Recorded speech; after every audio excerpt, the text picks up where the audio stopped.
Yung kinagat ang tali. Muka. Huwag mo kagatin. Ay, kinagat yung tali.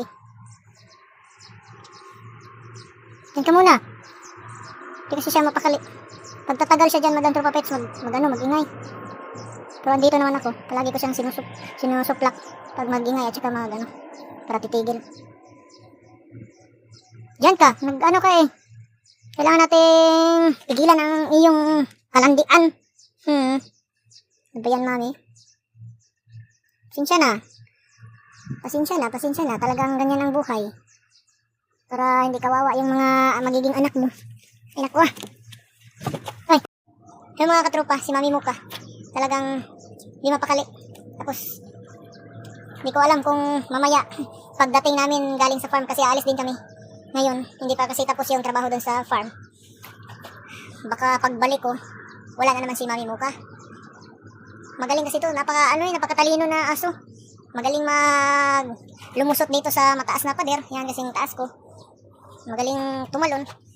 Tapos, yun, kinakagat yung tali. Wala akong kadina, Madam Tropa Pets. Wala akong kadina na makita dito na para sa kanya na para hindi sana makagat ni Mami Muka. Pero wala akong kadina.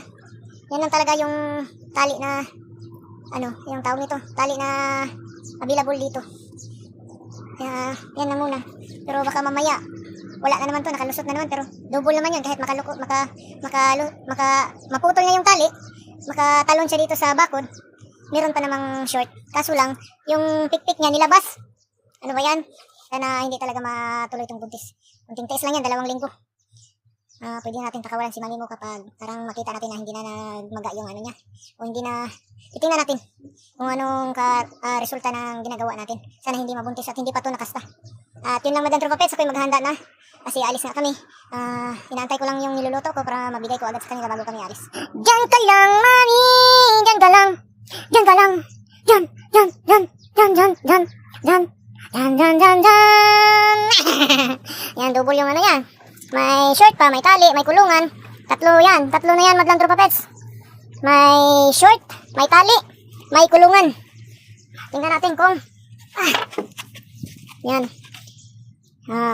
Tatlo na yan ha, may kulungan, may short, may tali. Pag makawala siya dyan sa tali, makatalon siya dito sa kulungan. Meron pang last na short. Kaso lang, kanina nga nakita natin, nilabas yung pikpik niya. Napakatalino. Kaya pala hindi nabasa yung short. Nilabas yung pikpik niya. Baka hinila siguro ng ibang aso pababa. Kaso lang malak doon sa buntot kaya hindi talaga nahubad. Garterize yan, Madam Tropa Pets. Garterize yung short na yan. Maano pa siya, maluwag pa. Yan, tingnan natin, Madam Tropa Pets, kung anong resulta ng mga pinagagawa natin para hindi mabuntis si Mami Muka. Diyan ka na lang. Isara pa pala natin to. Isara pa talaga natin. Wag na lang. Kasi tinatalon lang naman. Diyan ka lang. Para hindi siya iiyak. Mas lalo siguro siyang iiyak pag makita niyang siradong-sirado. Ganyan lang. Para yung focus niya dito sa harap. At hindi siya tatalon. Baka matumbahan siya ng haloblak kasi patong-patong lang yan. Pero matibay ito, Madam Tropa Pets, kasi sobrang kapal ng haloblak. Hindi pa naman ito natumba. Tinatalon-talon niya lang.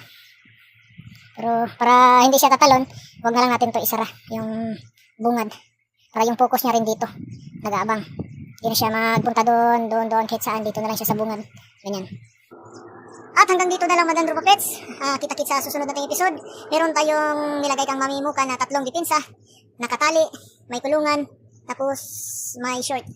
Sana'y mapigilan talaga natin yung pagbuntis ni Mami Muka at makasta ng ibang aso. Sana hindi siya mag-ingay dito kasi yung ibang lahi mainis. Lalo na pag iwanan ko kasi alis na kami. Hanggang dito na lang muna, Madam Tropa Pets. Kita-kits sa susunod nating episode. Peace and love. Bye-bye.